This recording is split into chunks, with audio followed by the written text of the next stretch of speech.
قالوا علي فاشل، قالوا علي فاشل مش متعلم، وانا قلت كل واحد في مجاله معلم. المتعلم على المكتب معلم بالقلم ودفتره واوراقه معلم، ده مجاله علشان كده هو فيه معلم.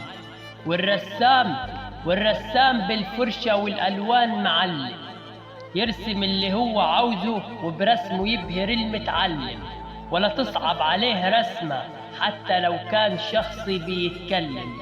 فكل واحد في مجاله معلم، وفي مجال غيره يسمع ويتفرج ويسكت ما يتكلم. وأنا فاشل مش متعلم، وأنا فاشل مش متعلم، بس في ترتيب الكلمات معلم. لما أقول القصيد محدش قدامي يقدر يتكلم.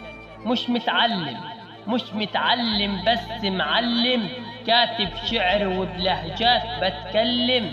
لما أقول القصيد الكل يسكت يسمعني لما أتكلم، زي التلاميذ لما بتسكت أثناء شرح المعلم.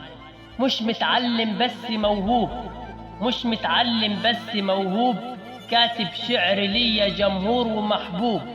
أستاذ في مجالي لعيب، ملكي قصيد وكتيب، أنا اللي انشهرت في مجالي بالديب، وليا في كل مكان صاحب وحبيب.